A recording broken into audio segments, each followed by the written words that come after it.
Salah satu jenis makanan yang sangat populer di Tanah Rencong dan legendaris adalah si reboh, berasal dari Kabupaten Aceh Besar. Arti si reboh sebenarnya daging rebus. Tapi rebus di sini bukan maksudnya merebus daging dengan air seperti sup, melainkan dengan menggunakan beragam bumbu rempah. Siapa sangka, si reboh adalah salah satu cara pengawetan makanan yang dilakukan nenek moyang Aceh. Bu, ya ini kan si rebohnya salah satu makanan yang legend di Aceh ya. Kira-kira dia berapa lama sih Bu bertahan kalau kita setelah masak?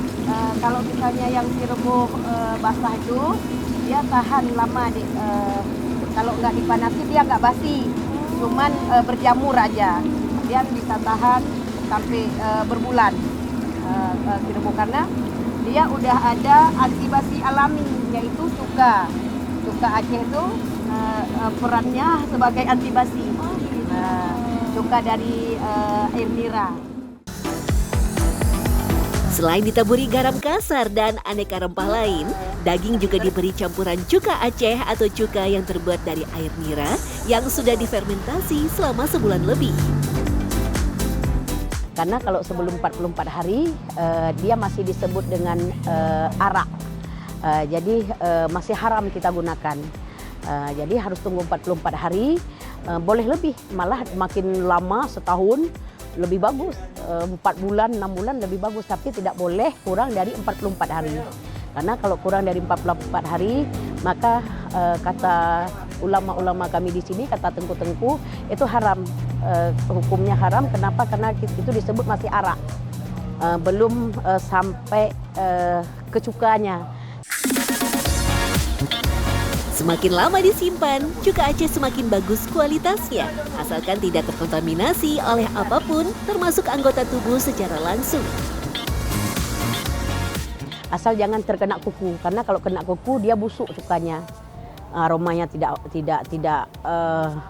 bagus lagi, aromanya nggak wangi lagi, dan busuk bukan arti kata busuknya kayak mana, tapi nggak enak lagi kalau udah kena kuku, makanya dia nggak boleh kena kuku waktu disaringnya. Cuka fermentasi mengandung asam alami yang bersifat antibakteri dan antimikroba. Karenanya, cuka Aceh juga bisa menghambat pertumbuhan jamur dan ragi pada makanan. Tapi anehnya, meskipun si reboh sekarang sudah sangat dikenal di kawasan Aceh, dulunya tidak banyak orang yang suka dengan kuliner satu ini. Kemudian nggak disukai karena dia kan ada asam cuka. Asam cuka itu kalau bagi orang yang pemula, nggak terbiasa, kayak rasa masakan basi karena rasa asamnya. Karena kan beda rasa asam cuka dengan rasa asam jeruk nipis, berbeda. Jadi orang menganggap ini kok kayak daging basi bagi orang yang tidak suka. Nah sekarang orang udah paham, berarti yang nggak suka makan asam jangan terlalu banyak ditaruh cuka, taruh dikit aja, disesuaikan dengan selera. Agar menyerap bumbu secara maksimal, daging harus dimasak selama 2 jam.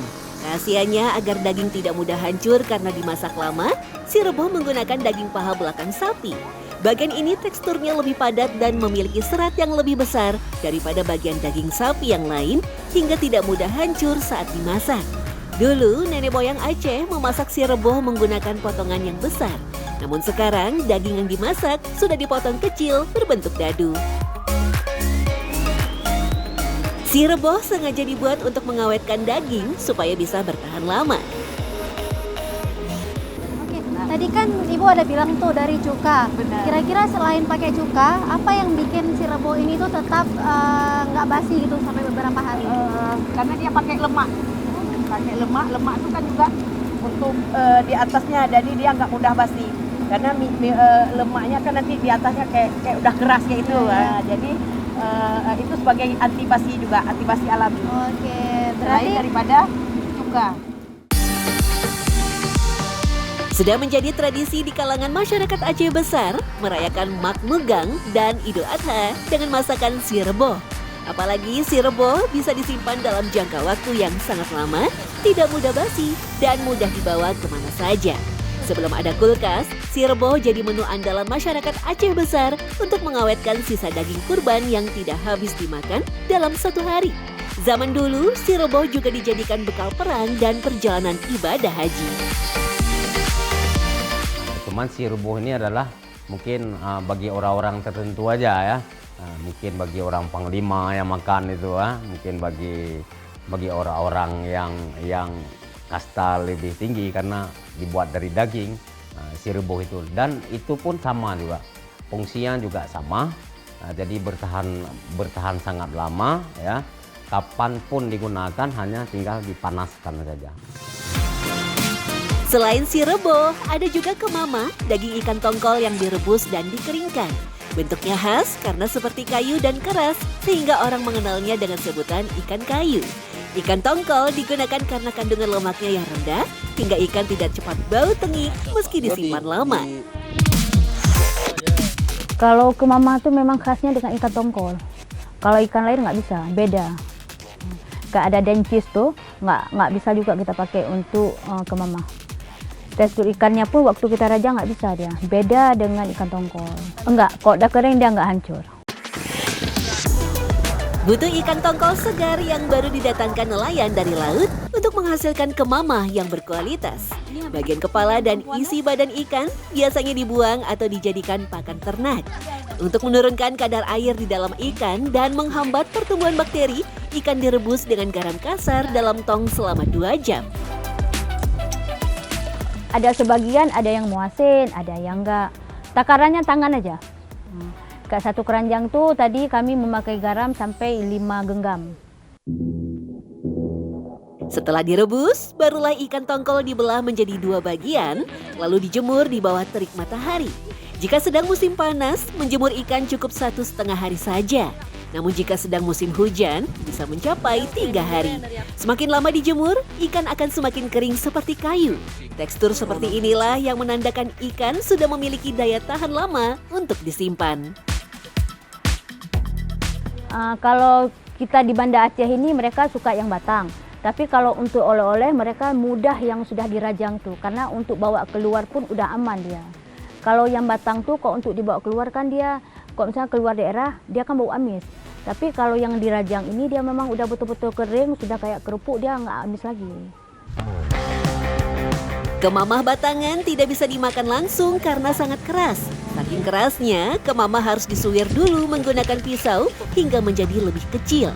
Orang Aceh biasanya mengolah kemamah menjadi tumisan asam sunti. Asam sunti adalah bumbu khas Aceh yang terbuat dari belimbing wulu yang dikeringkan dan diawetkan dengan garam. Rasanya asam segar dan aromanya khas. Setiap ibu rumah tangga di Aceh selalu menyediakan asam sunti di dapur. Karena tanpa asam sunti, rasa otentik masakan Aceh tidak akan pernah terwujud. Alasannya, asam sunti sangat konvensional dan sensasional, membuat masakan Aceh memiliki ciri khas yang sangat berbeda dengan daerah lain. Uniknya, tumis kemamah dimasak sampai 1 jam atau hingga kering. Tujuannya agar tumis kemamah bisa tahan lama. Sama seperti si rebo, kemamah yang bisa tahan berbulan-bulan juga menjadi bekal para pejuang dan perjalanan ibadah haji. Tak hanya untuk kebutuhan perang dan perjalanan ibadah haji, kemamah juga menjadi simbol ketahanan pangan di saat masyarakat Aceh mengalami musim paceklik.